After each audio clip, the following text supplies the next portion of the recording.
The name of the well in the Kaaba, Zamzam, is not mentioned in the Quran. The hadiths give us different and contradictory versions of it. Will you enlighten us, please? It is of the utmost importance that I repeat as many times as necessary the following facts, that either escape the attention of those who study the Quran and hadiths, or are deliberately misinformed or ignored for obvious reasons by the followers of Muhammad. That all the information that we have regarding the traditions of the Arabs of the Jahiliyyah, or period of ignorance before Muhammad, were concocted by Muhammad and by his followers. Each and every one of them cannot be verified by any historically written documents or archaeological finds. Each and every one of them were refined over a period of almost 300 years after the death of Muhammad. Not a single one of them has any basis in the Bible. No followers of Muhammad can ever substantiate or prove any of them based on any recorded evidence prior to the advent of Muhammadan Islam. All these traditions were allegedly transmitted orally, and yet not one of them can be found in the poems or oral traditions of pre-Islamic Arabia. The same followers of Muhammad who attacked the veracity of Muhammad ibn Ishaq's hadith about the biography of Muhammad in his monumental Sirat Rasulullah for the alleged lack of isnad, meaning proofs, cannot show a single isnad regarding all the alleged traditions of the Arabs. What we have at hand are myths, lies, falsified history and genealogy to give Muhammad and his followers a worthy ancestry similar to that of the people of the book.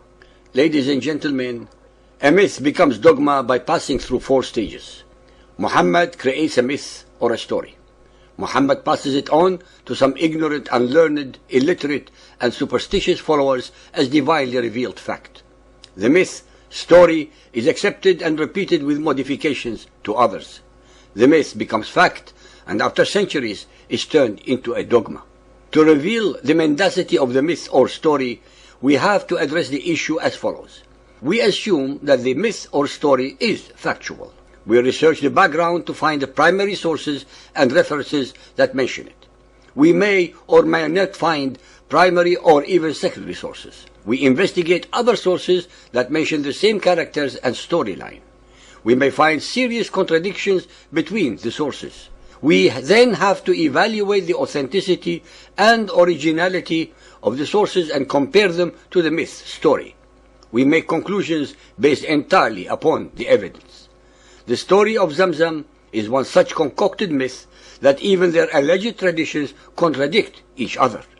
According to post-Islamic Muhammadan Arab traditions, this was the well that supplied water to Hagar and Ishmael.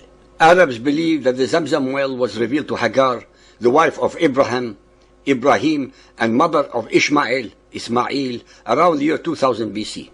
According to legend, she was desperately seeking water for her infant son, but could find none, as Mecca is located in a hot, dry valley with very few other sources of water.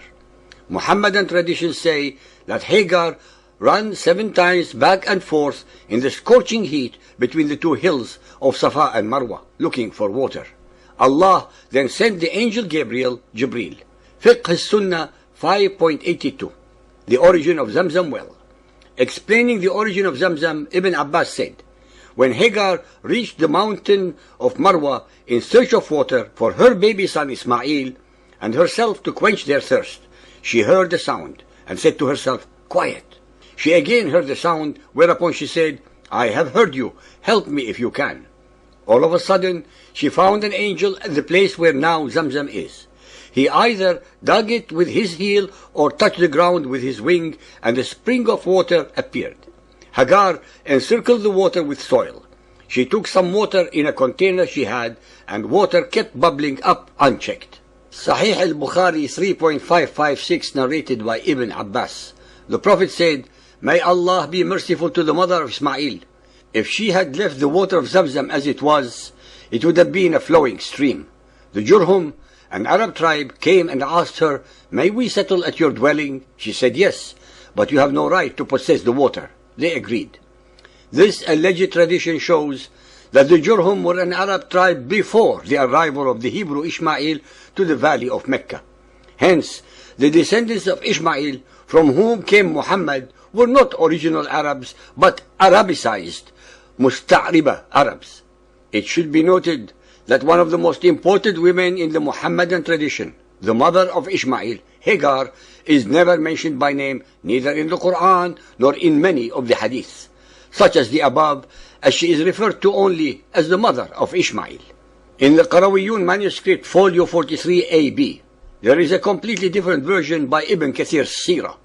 Then Gabriel came to the Prophet when prayer had been ordained, and he hollowed the place in the wadi, which is the valley, with his heel, so that a spring of running water gushed forth. Gabriel performed his ablution while Muhammad washed him. He washed his face, rinsed his mouth, sniffed water up his nostrils, and wiped his head, and his ears, and his legs as far as the ankles, and sprinkled his pudenda. Then he arose and prayed 2 bowings and prostrated himself 4 times upon his face. Upon the Prophet returns, Allah having refreshed him, and his mind was at rest, for what he yearned for had come to him from Allah. He took Khadija by the hand and brought her to the spring and performed his ablution as Gabriel had done. Then he made 2 bowings and 4 prostrations, both he and Khadija. Thereafter the pair of them used to pray secretly. If this is the true case, then it completely negates the possibility that Zamzam was as old as the days of Ishmael, and the stories are rendered totally incompatible and suspect, especially since Zamzam was allegedly a venerated well in Mecca long before Muhammad. Now let us compare the above with the original and only version in the Bible. Genesis 21:14. And Abraham rose up early in the morning and took bread and a bottle of water and gave it to Hagar, putting it on her shoulder and the child, and sent them away. And she departed and wandered in the wilderness of Beersheba. And the water was spent in the bottle, and she cast the child under one of the shrubs. And she went and sat down opposite him a good way off, as it were a bowshot. For she said, Let me not see the death of the child. And she sat opposite him, and lifted up her voice and wept.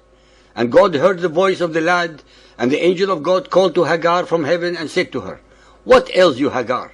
Fear not, for God has heard the voice of the lad where he is. Arise, lift up the lad, and hold him in your hand, for I will make him a great nation. And God opened her eyes, and she saw a well of water, and she went and filled the bottle with water, and gave the lad to drink. And God was with the lad, and he grew and lived in the wilderness and became an archer.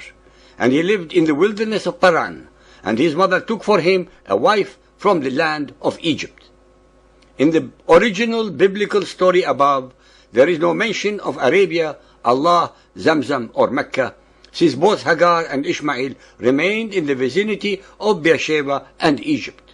The well that was revealed by Gabriel was near Beersheba and not Mecca, and had no name, especially not Zamzam.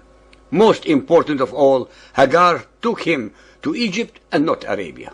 Setting aside the fact that the story as depicted in the Quran and Ahadith contradicts everything that the Bible narrates about Abraham, Ishmael, and Hagar, it is important to point out that in the parched environment of the Arabian Peninsula, all sources of water, especially wells, were venerated.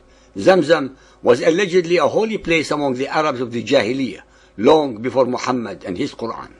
Anyway, it was because of Zamzam being a source of water that an enclosure surrounding it was built to protect it, and then the Kaaba became a holy place venerated by the pagan Arabs.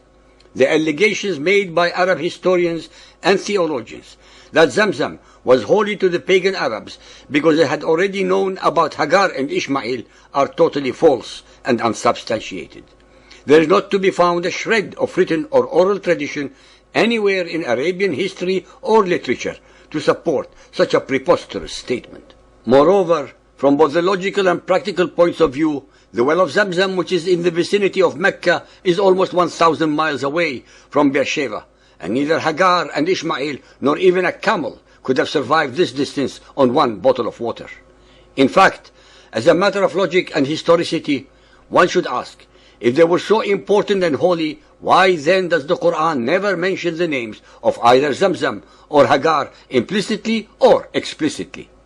It was an extremely practical and clever policy by the Muhammadan theologians to associate many Arab pagan traditions with the biblical stories of Abraham, Ishmael and others, and in this manner perpetuating the myth that the Jahiliyyah traditions were cognizant of previous revelations, contrary to what the Quran itself asserts as otherwise, through the process of Islamizing them. The alleged tradition of the pagan Arabs contradicts in every step the details as given in the original version of the story in the Bible. Ishmael was over 14 years old when Abraham sent him and his mother away from Beersheba. He definitely was not a baby. In conclusion, it is not difficult to separate fact from fiction, since any reader has the original story in the Bible, which was revealed to Moses 2,200 years before Muhammad, and the myths and legends created by himself and his followers to pervert, contort, and twist history, facts, religion, and veracity.